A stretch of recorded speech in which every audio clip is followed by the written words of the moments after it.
Okay, so what are we looking at, Dennis? Well, this large photo is of the W.M. Ritter Lumber Company's operation at Fremont, Virginia. And this was probably taken, I'm going to say early 20s. Right, and this is the sawmill over here to the left. And then all of what you're seeing here is the lumber yard. And then the main line of the Clinchfield Railroad is across the river over here to the extreme right. And of course, these are stacks of lumber here. They had to stack it after it was sawed for so many months to let it season or air dry. You couldn't use green lumber because, you know, it shrinks and it has so much moisture in it and so on. So it has to dry. And I said, and they would put roofs on them and so on. I said, it looks like a bunch of skyscrapers or something. That's what I always thought it was. Did you ever see it, or no? Was This was all before my time. This went in about 1917, I think, and closed, I believe, in 43. Okay. But my dad worked there. His dad, my dad's brothers, uncles, as I say, in-laws, outlaws, you know, practically the whole family worked here at one time or another. And this was my dad's favorite job of anything he ever worked at. Wow. Was he said he loved to smell that lumber. I bet. And, so what were they cutting down? Well, of course, they logged. I'm going to go down. They logged pretty much the entire Dickinson County. They back in those days, the logs were brought to the mills.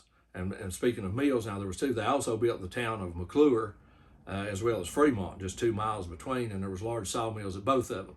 A lot of the houses still stand in McClure. There's only one house remaining in Fremont. Now back to what we were originally going to say.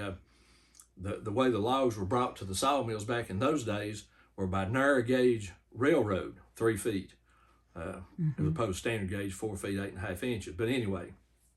And so they had the little narrow gauge railroads up almost every holler in Dickinson County at one time or another. And how big? Because that was before coal came in, right? About to say it happened about the same time. Okay. Again, this was after the railroad was opened in 1915, so it was all going on at the same time. And how big were the trees that they were cutting down? Oh well, a lot of it. They called it virgin timber, which meant that it had never been logged before. And there were some poplars that were huge. I think about the biggest one was over near the Wise County line, just this side of the line on the head of George's Fork. And I've heard many people talk about that tree. And I've seen pictures. I don't know if that was done by the Ritter Lumber Company, but I've seen pictures of like lumberjacks sitting in a tree. Yeah. You know, that's hollowed out, and it's like 3 or 4 men standing in a tree trunk. Yeah, it seemed like this one maybe was like 5 feet or 5 to 6 feet in diameter. I'm not exactly sure. But, wow. But it was a big one. Wow. Who is the picture behind you? Well, Is that you? He's a pretty good little fella back in the day. Yeah. That's me when I was, well, I don't know what age I would be there. About 3, I guess, maybe, or something He's like cute that. Boy. Yeah, that's me.